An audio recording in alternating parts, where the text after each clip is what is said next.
Hello and welcome to this Dawn Busters Taste Challenge, 5:55 a.m. Central Daylight Time, May of 2018. This is going to be a little backwards because I'm going to tell you what. Kessler blended whiskey, introduced in 1888, versus Seagram 7 Crown American blended whiskey, introduced in 1934.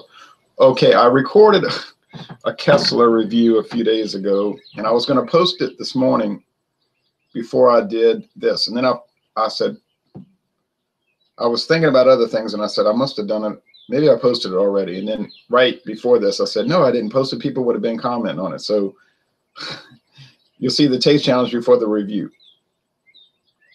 That was a mistake. I apologize.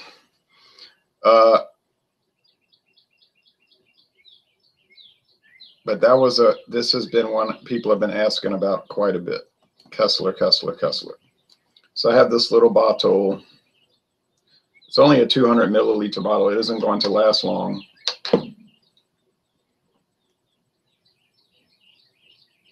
Kessler. I bought it somewhere out of state. I can't remember really.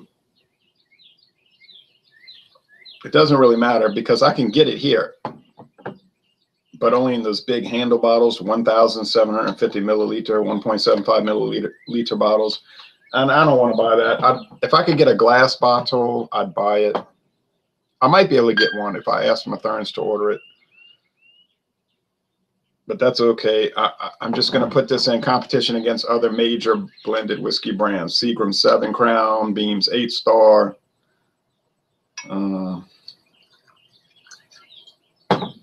What's the other one?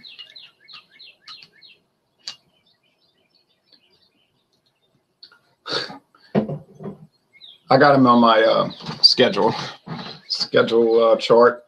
Okay. Now pour too much 7 Crown.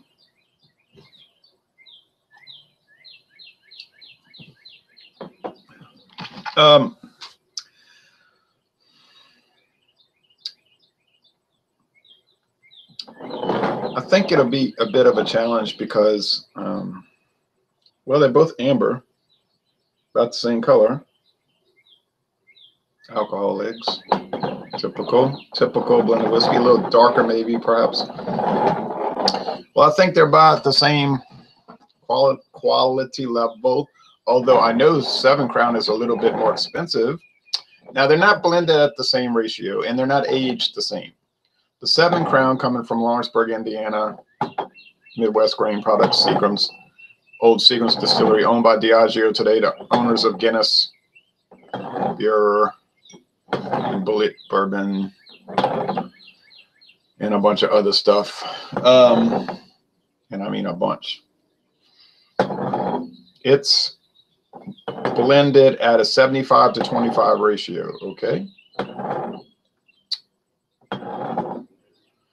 Aged at least 4 years. Kessler,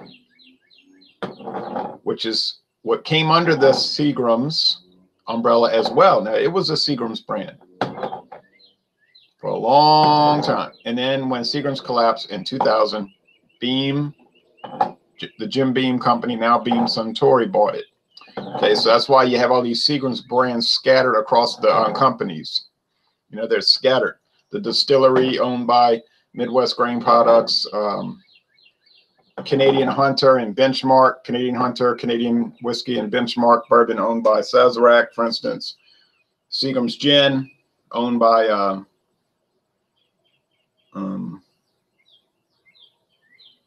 Pernod Ricard, and Kessler owned by Beam Suntory. So that's the reason for that. But it's aged only 2 years. The straight whiskeys in the Kessler are only aged 2 years. Now, it's blended at a 72.5 to 27.5 ratio. So it's a little odd, a little bit of an odd blend ratio. The typical, for the cheaper ones, the typical is 80-20. 80-20. But they even have spirit whiskeys that are expensive, like that Rebecca Creek with the cork. an expensive bottle, you know, like 29, let's say $25. You say, well, that's not a whole lot for whiskey, 25 bucks. I know, but the Rebecca Creek is only 15% straight whiskey, and it's 85% grain neutral spirits. So it's even less pure whiskey than like Royale Club, for instance. You know what I mean? So anyway, well, let's check it out. This could be a real challenge here at the break of dawn. Well, it's coming in fast. The daylight's coming in fast. I got some things to do today, so I don't have a whole lot of free time, unfortunately. I think the Seagram's going to have a little more woodiness, probably due to the aging longer in the wood barrels. That's my assumption, my hypothesis. That will make it stand out. You get a lot of alcohol burn, grain alcohol, right? Corn distillate, you get a lot of that there. It makes sense because that's mainly what it is. Take a bunch of corn, you pound it into grits, you distill it. I was watching them do that at Barton last year.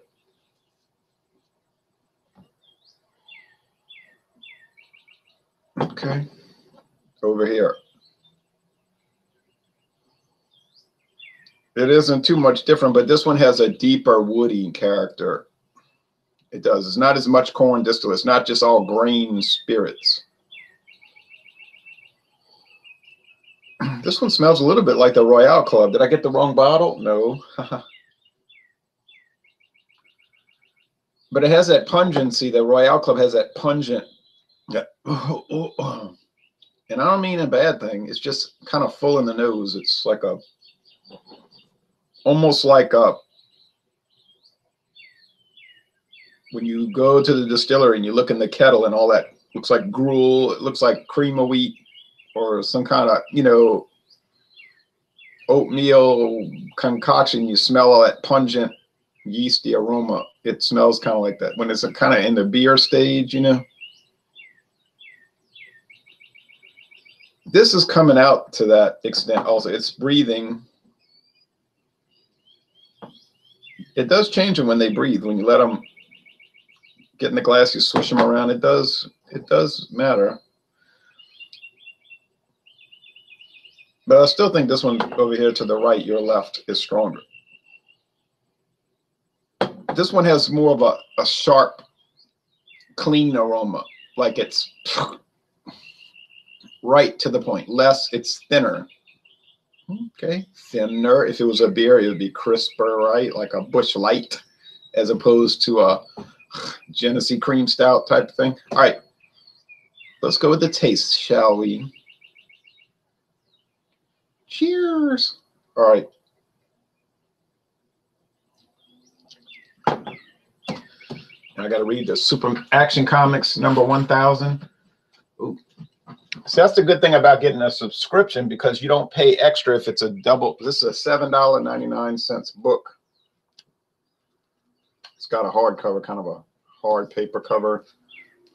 Not the typical comic rolled, but it's a square spine. It's a 80-page giant edition. No advertisements, I can see that. All the guest artists, the guest writers. I'll try to read it, the whole thing today.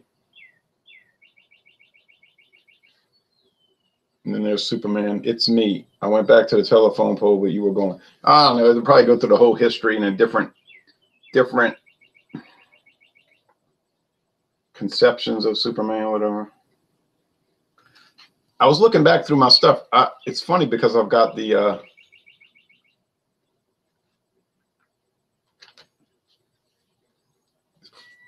like the 30th anniversary, 1969, I think, for Superman, not Action Comics. That's Action. That was the first Superman book, Action Comics, 1938, June 38. Now I've got the 40th anniversary, that famous cover with the wedding. You know, it's always like we talk about clickbait on the internet. Clickbait. Some provocative title and you click on it and it's really not anything like the title. Comic books are famous for clickbait. Superman holding Lois Lane. She's wearing the wedding dress. Oh, 40th anniversary. You say they got married, but it's all farce. Oh, it's an alternate universe. Oh, everything in comic books is an alternate universe. You see, that's how you can, or it's an imaginary story, like as though the regular ones aren't imaginary, you know, in the context of the fantasy. So it's all that kind of stuff. And then I had the 60th anniversary, the 70th, now the 80th. Okay. I don't even know if they're going to make comic books too much longer, because they were talking about DC is launching DC Digital soon. I said, trying to weasel out of the print. And I'm not saying that in a bad way. There's no use selling something people don't buy. They had been trying to publish these twice a month. I noticed this issue says publish monthly now, back to monthly instead of twice monthly. I said they must be, I think that idea was to do it twice a month so people don't lose interest and they keep people going. Whereas maybe a 20-year-old, after a month, they'll forget about it and go on to something else and they won't buy it. I don't know. I just don't think it's going to be around too long in print. I don't know. I wouldn't mind. I'm sick of all DC comics. Sometimes they'll have a comic. Well, they've been getting back to comic book stories, but for a while, they was all about liberal social justice issues. It's like, couldn't I just watch CNN for that? Why do I need? And then they were making Superman and his wife, and I don't even know who this Superman is that they have. It's like some alternate person, and they got a child. I don't know where these people came from. It's like a different universe in the universe. And then they were like Hispanic, and then they weren't. And then, I don't know, they got identity issues at DC. At least the Fantastic Four and the Hulk got canceled in May 2015. I used to get those, but nobody, I guess I read it, nobody else did. But the good thing about the subscription is they come in every month. They generally, you know, they're usually in good shape. I've had problems in the past where they get torn up, but they replace it. And then a big issue like that, you're still only paying what I paid, what, $2 for subscription, but you're getting an $8 book. So whatever. People say, why are you talking about comic books? You're supposed to be doing whiskey. I know. I'm sorry. All right. Okay. All right. All right. Okay. Okay. All right. Just telling you what's going on out there.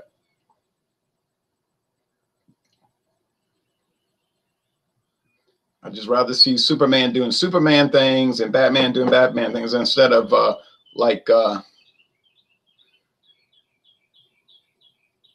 you know, I don't buy these comic books to see a Michelle Wolf speech. Okay. Or comedy, so-called routine. You know what I mean? But consider the source. They're printed and published and written in New York City. That will lead you down the right trail of figuring out what's the story with that.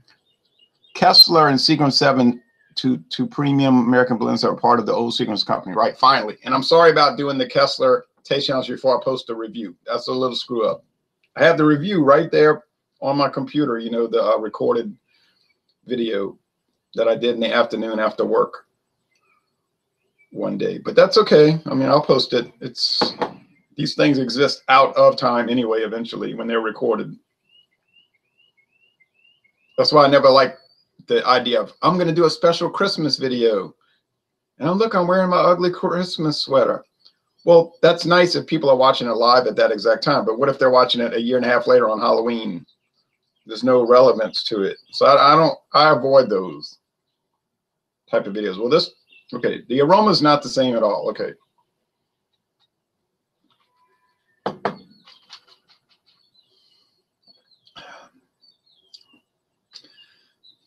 It's just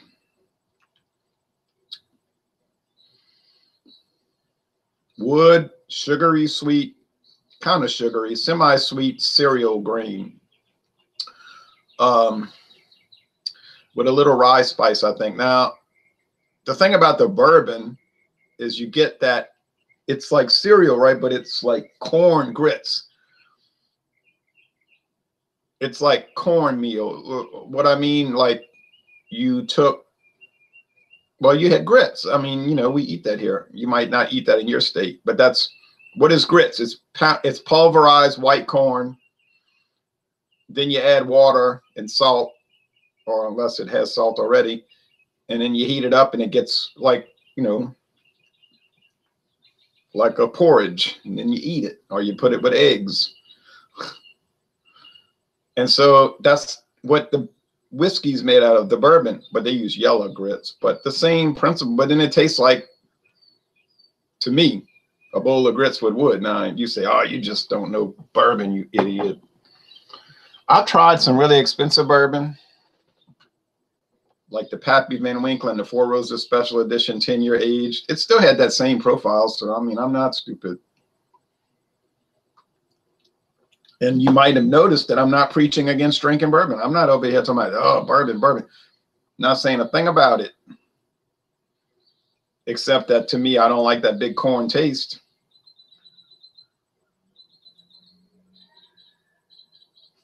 These, it's like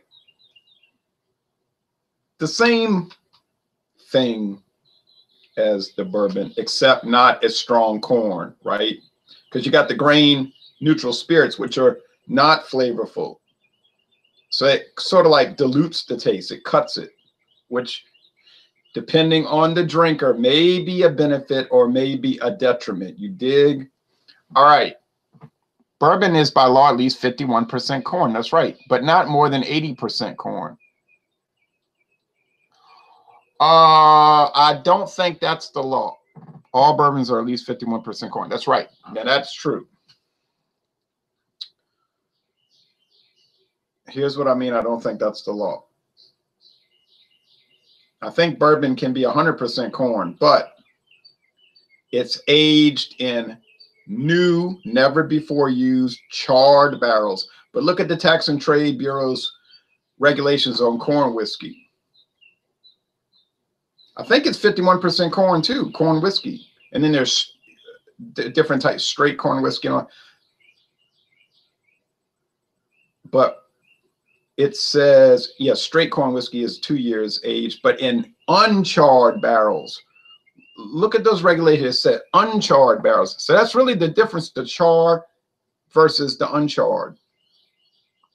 Now, you say, well, how can the government regulate recipe? Well, they do that because they want to avoid fraud. Yes, I know a private association could do the same thing. You could say the seal, the American Distillers Association seal of quality. You could do it that way, yes. But these are regulations. This is the system under which we live. I think I'm right, but if I'm wrong, I'll admit it. But I think I'm right because I was reading that not too long ago about the corn liquor, corn whiskey. So I think the char is the deal.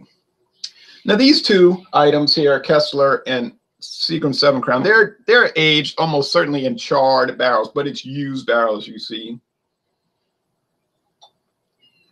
and it's blended with grain neutral spirits, which is almost invariably, doesn't have to be, could be potato liquor, but we're in America, so it's invariably that subsidized grain, corn, maize, the subsidized grain. The government pays people. Is that the role of government, to pay people to grow certain crops? Okay, let me get off of that. So if you're drinking Seagram 7 Crown or Kessler, you're drinking almost like, it's really just like a variation of corn liquor, except you got the grain neutral spirits, which are not aged necessarily. They're stored in wooden containers. I read that regulation, but they might not be stored but for a couple of days,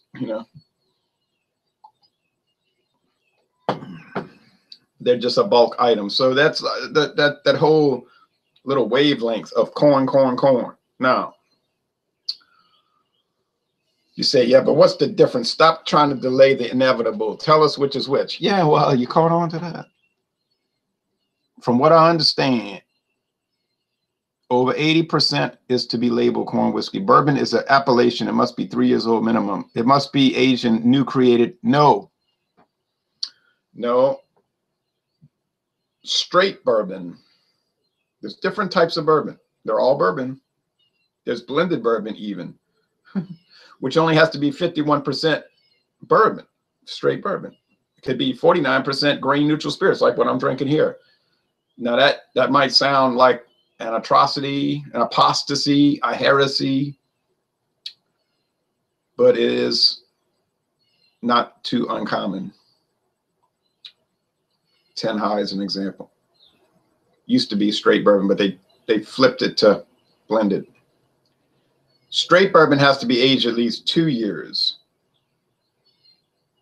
Only 2 years in new charred oak barrels, new. All bourbon has to be aged in new charred oak barrels to be bourbon, all. But it could just be bourbon.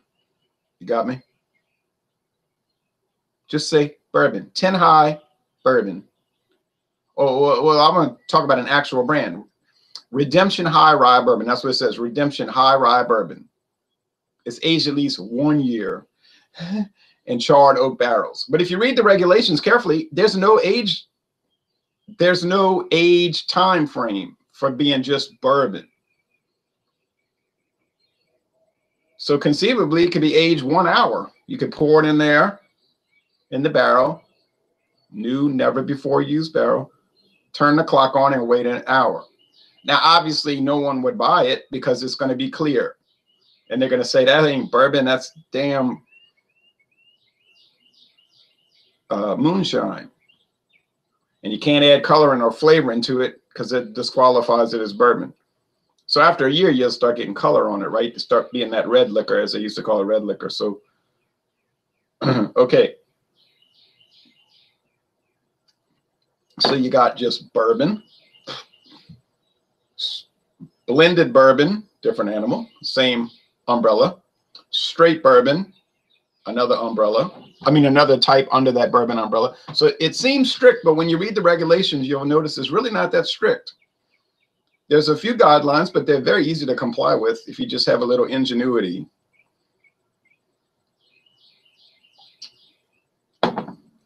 Back to this.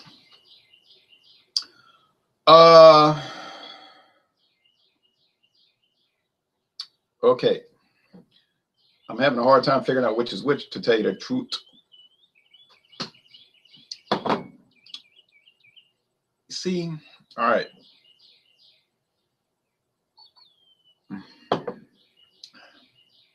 Yes, I think that is the 7 Crown. And this supports the thing I've been saying for a while now, that 7 Crown does have flavor. It does have some depth. It does have character. It does have some complexity to it. I said some. I never said great in any of the sentences that I. But it's not just humdrum junk or claptrap put on the market as a mixer. I mean, it is a mixer. Okay. But to take it straight, it has some interesting subtleties. And the other one here does as well, but not quite as much. So I'm going to say this is 7 Crown. If I'm wrong, I'm wrong. Oh, well, then I'm wrong. Okay, I'll admit it. But I think I know what I'm talking about. I think. Now, the next challenge would go against Beam's 8-star. I think Kessler versus Beams would be even more difficult because except for the 80-20 blend versus the 72.5, 27.5 blend, that might make a difference, the blend ratio. But they both only age 2 years. 2 years, you know. 7 Crown is at least 4. Could be longer, but I think it's probably about 4. Okay, let's go. Here we go. Is this 7 Crown? I pray it is. Holy smokes. It's Kessler. Whoa. Now. How you like that? Well, you never know. I think you're going to like this review that I made. Well, I can see why people keep saying Kessler, Kessler, Kessler. I hear that at least once a month. Well, there we go. That's the one that had more complexity. Okay. So Seagram 7 Crown, what did I say? Had complexity, had some character, but the Kessler had more, even though I got them confused. More wood, more peppery rye spice, all that. Whoa, boy, oh boy, oh boy. And it won, you know, it was better. Not profoundly better, not appreciably better, but better and cheaper. Now I'm even more tempted to go buy a bottle, a glass bottle, Kessler. Whoa, what a fascinating item. Julius Kessler. It really is smooth as silk. My goodness. Well, you never know until you do the taste challenges, I guess. From what I understand, let's see. He says, why does Kessler and Seagram 7 taste smooth and even elegant? I agree with that. While some American blends, Sunnybrook, tastes like paint varnish. I don't know. I never had Sunnybrook. I know it's a Jim Beam product, Beam Suntory product. I don't know. I guess they use cheaper. I don't know. Oh, you mean like Albertson's blended whiskey, which tastes like just straight corn distillate? Oh, whoa. And that's blended. That's aged 4 years. Wow, that thing is. I kind of liked it though, but my friend David, he just went berserk when he tasted it. He said, that's corn whiskey. That's corn whiskey. I said, no, no. But he insisted it was, but it is essentially. But he dumped it out. I said, that's extreme. Gonna dump my whiskey out. And you insisted on trying it. I paid $4.99 for that bottle, man. Okay, and then, so I think on Saturday we'll go up against Beam's 8-star. I hope I get that one right. And then Sunday, if God willing, we'll do Ancient Age Preferred. By that time, we'll be almost to the end of the Kessler bottle, so we won't be able to do too much more. Ancient Age Preferred, yeah, it has a little bit more character than, like you're saying, Sunnybrook. I never tried Sunnybrook, but if I see it, you know I'm buying it. Robert says, Kessler's good, always been good. I used to drink it at Musso and Frank's in Los Angeles with has-been movie stars. I've never heard of Musso and Frank's, but has-been movie stars. That is comical. Like Lon Chaney Jr. was probably in there drinking in 1970. Kessler. Okay. Well, it is what it is, right? So on and we're going onward and upward. So I'm about to start uploading the Kessler review, okay? And I might upload a beer review also today. I got a bunch recorded. Just, I got a lot of stuff to do. Okay, well, we'll figure it out. All right, thanks, folks, watching this video production.